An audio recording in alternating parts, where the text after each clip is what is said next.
So how do you pick memory for a PC build? Hi, I'm Paul, this is Diane, and we are the PC Zombies. And today we're going to talk about how to pick memory for a PC build. This is the 7th part of a series on how to build a PC. And you can find the links to videos or products that we mentioned in the video below in our description. Good point.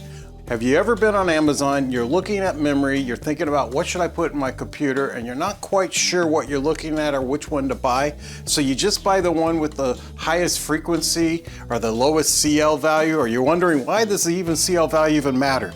Well, that's what we're going to help you out with today. We're going to help you understand it so that it's easy for you to pick the memory that's right for you, and you don't overpay for bad memory or underpay for good memory. Well, you should underpay for good memory. Absolutely. So let's get right into it, Di, okay? Okay, sounds great. So what is memory? Okay, that I'm going to talk about all throughout this video, but let's just at the very top, most memory for PCs today is called SDRAM, R-A-M. And RAM part is random access memory. That means it can access any memory at once at any time and bring it back to the CPU so your CPU could perform a task. The S is for synchronous. Synchronous means you could actually make the memory on your motherboard synchronize with the CPU's memory controller so that they can talk at the same speed. The D is for dynamic, and the dynamic means that the memory has to be refreshed. And there are 10 steps to picking the memory for your new PC build. The first step is you need to be sure it's compatible. Right, and aren't the first two steps the CPU and then the motherboard? Right, we have a video on picking your CPU, and then after picking your CPU, you pick your motherboard. And the CPU, of course, it's important because it has the IMC on it. The IMC is the integrated memory controller. That's actually part of the CPU that works almost independently, talking directly to your memory on your motherboard. Your CPU may be doing other tasks at the same time, but the integrated memory controller is doing any fetches of memory, any storing of memory, and like I said, millions of times a second, telling the memory to refresh itself so it doesn't lose any memory. The motherboard, on the other hand, determines the generation of memory you can buy. Today's motherboards typically want DDR5. What is it? DDR5, okay, first of all, let's talk about the 5. That's the 5th generation.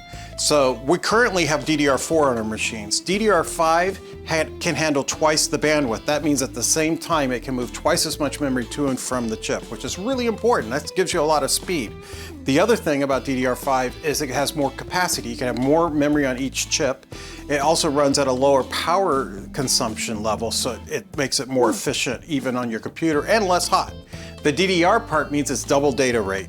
And double data rate means that the memory does twice as much per system cycle. So if the system cycle is 3,000, the memory is actually doing 2 laps during that 3,000, so that when they sell the memory, they say, hey, it's really 6,000 because it's able to do 2 tasks in each cycle. This is like a maid who goes twice as fast and wants double the wage. Right, so you got to market yourself. And the second thing you need to do is identify your memory requirements. Di, you know this. Yeah, the first one is how much memory do you need? And you can find this out by watching our video, What is Slowing Down My PC? Right, and if you also decide that you're going to try to overclock your memory, you might need to buy a different memory package for that. What is overclocking? Overclocking means you just want to try to make the memory go even faster than what the memory is rated for. So we're going to talk about that a little bit later on, but most of you won't need to do this. But if you do want to overclock your memory, you will have to pick memory sticks that allow it. Okay, the third thing you need to do is plan on buying as much memory you need in a single pack. Memory comes in packs, sometimes 2 sticks, sometimes 1, sometimes 4 sticks. But you want to buy it in one pack. You don't want to buy 2 sticks of memory and try to mix them together on your motherboard, because memory sticks tend to work better when they're from the same batch of memory. And if you try to mix it, you may have some incompatibility problems. So always buy them in packs. If you're planning on upgrading your computer later from, like, say 48 gigabytes to 96 gigabytes, don't plan on buying 48 now and 48 later, because those won't be compatible.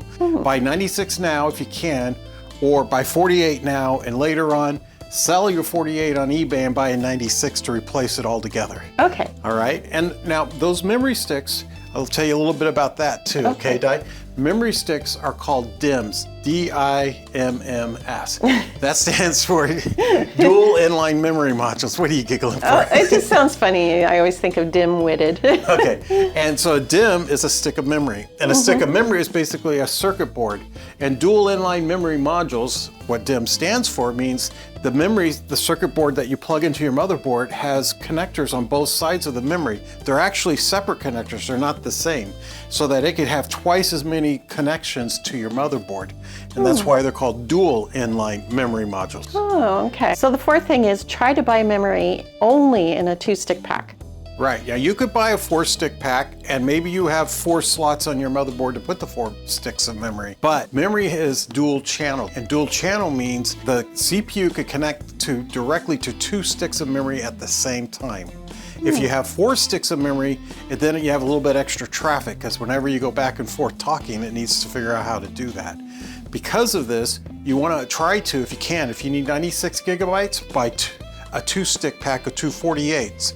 You could buy 4 24s, but you're going to have more traffic and your memory is actually going to go slower. Oh, interesting. The fastest motherboards often have only 2 slots on the motherboard because they know you're trying to go fast. Okay, the fifth thing is, do you want RGB? Yeah, you know, you think RGB, that doesn't really matter. Well, it does matter in one way. One of the things I hate about some of the computers I built in the past is I have multiple management software for managing the RGB. If I bought memory from one company and I bought my fans from another, I had different management modules I had to use to set up what's turning red and yellow, and does this one read my water cooler or not.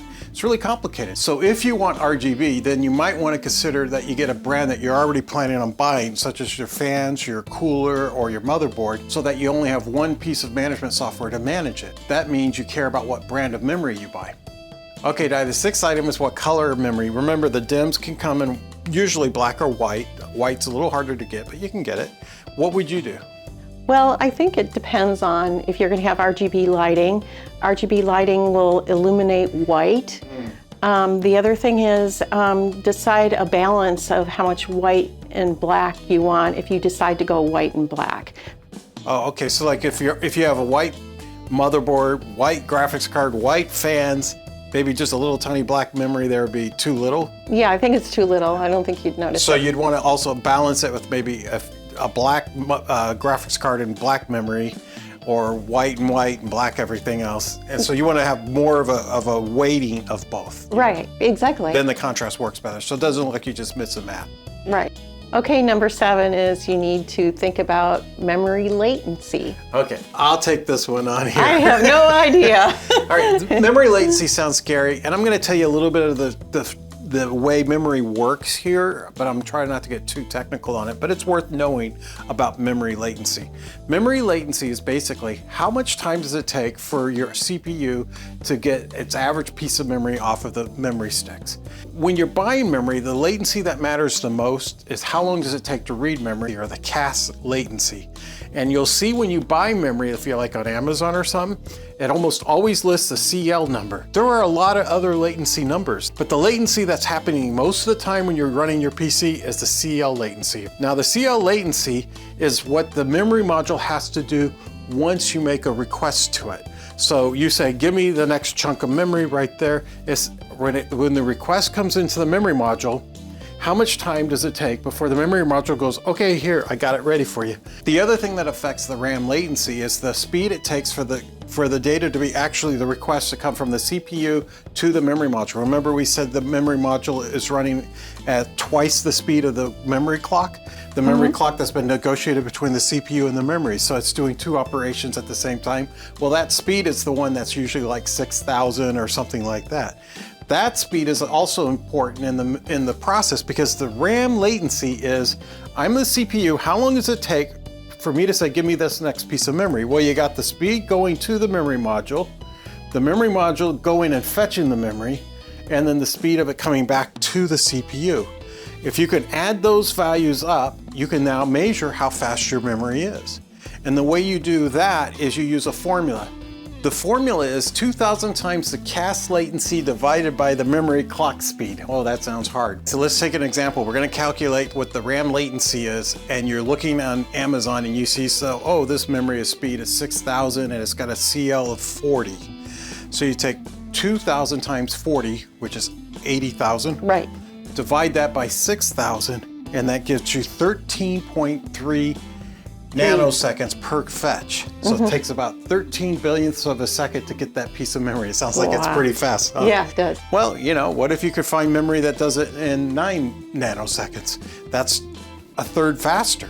So it's actually better. So that's what you want to get to. That's the calculation that matters. Okay, number 8 is go to Amazon and find the options that you want. Okay, yeah, and now we've done enough work so far in our process of picking memory that you now know if you are doing RGB or you care about what brand, you know you need to put down the brand as a keyword when you're searching. But at a minimum, you should know how much you want. So maybe you want 48 gigabytes. So you say 48 gigabytes, Corsair, and then what generation, like DDR5. Search on that, and you'll get a list of possible things you can buy. That gives you a list to work off of. Those are your options. And this leads to the 9th task, and it's a pretty easy one if you have a spreadsheet, or you can use one that you find online, a web spreadsheet. You just need to plug in what those options are so you can compare and find out what's important to you. There you go with your charts. I love these charts. And let me show you an example. Here's what we found on Amazon. We found 7 different modules. Of those modules, we had different prices from like 425 all the way down to 259.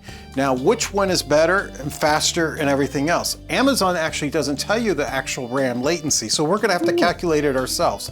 So let's put in the information from these 7 items, and we had to kind of dig into each item to find out the voltage, because you want to know the voltage too, and I'll tell you why in a second.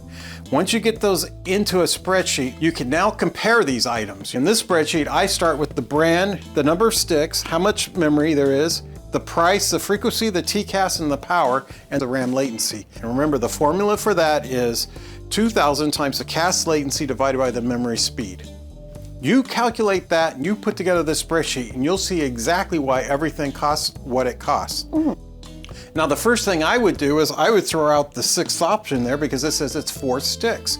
I don't want 4 sticks. I got dual channel. I want it to run fast. I don't want to slow it down and have it negotiate between 4 sticks with only 2 channels. The next thing I look at is I actually care about the speed. And if I can afford it, I want to get the fastest memory.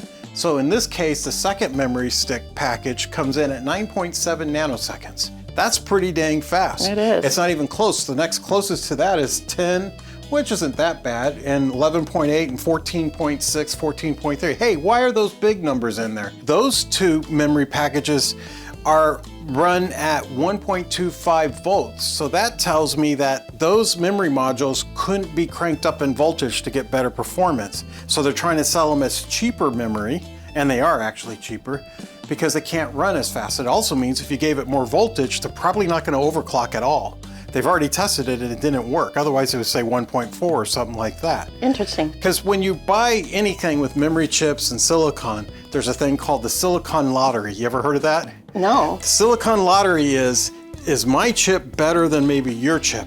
And silicon, when it's being manufactured, has little tiny flaws, and those flaws make things have to run slower. If you get a perfect silicon image, a perfect like statue, then that will run fast. And so what they do is when they get the chips, they bin them. They put these in that bin because they're really good, and these in that bin because they're really bad. Oh, okay. And if you win the lottery, you get a chip from the top bin. Well, the manufacturers have learned about that, so they test it themselves, and they charge you more for the one that went in the top bin. That's why the CAS 14900, it came from top bin from Intel. And with memory, it's the same thing. And if it's in the top bin, it's going to take 1.4 volts. It's going to be able to run a little bit faster at higher frequencies. And if it all works, they go, oh, this is the good stuff. And that leads to the final thing here. Look at the price. The prices match almost identically to the RAM latency. Isn't it interesting? They don't print the RAM latency in the ad. Yes. The one thing that matters the most isn't in the ad, but they price it based on the RAM latency. So now you know how to look at memory. You can get any list of memory options and decide what you think is right for you. You've just learned how to pick memory for your new PC. Okay, I thought there were 10 things. There are 10 things, and the 10th item comes back all the way to the first item we talked about, and the first item was compatibility. Remember which CPU, which motherboard? Right. Because you need to get DDR5 or DDR4 based on those items. the way that they come up with what they're advertising the memory as, 6,000 megahertz with a CL of 40, that's because they've tested it in that profile at that memory speed and at that CAS latency speed, and they know that it will work. But it may not work on your motherboard. So you gotta make sure that it works for you as well. They call that an XMP or extreme memory profile. The extreme memory profile is sent to your BIOS, and it tells your BIOS to set up the memory in this format, and it should work. And if your BIOS supports it, your motherboard supports it, your CPU supports it, then you'll get that performance. Maybe it's the amount of voltage you give your memory. Like in order to get that XMP profile of 13 nanoseconds for a request, maybe you need 1.4 volts to be given to the memory module. That's a lot of voltage for memory. It's gonna run a little bit hotter, and you gotta have a motherboard and a power supply that all can work in those numbers. Well, now you get to make sure that the one you picked, you want the 9.7 nanosecond memory, right? Right. Or whatever it is that you picked. Go take that memory module and that brand and go to your website for the motherboard, look up that memory and find out if it's compatible. It'll ask you, it'll say something like, what generation CPU you have, and then after that you can identify and lock in on which memory module you bought. In my case, I locked in on Corsair and I found the memory modules that it has. I looked at the one I wanted to buy and it's in the list, so I'm good. Okay, sounds great. And with that, you now know how to pick memory for your motherboard. Please subscribe if you want to see more about how to build a PC. And please give us a thumbs up if you liked the video. I personally loved it. I know this memory one is really good because now you feel like rich, like you know how to read the list in Amazon I feel or like anything. I'm in the know. You're in the know now. Yeah. All right, well, thanks for watching, guys. Bye. Bye.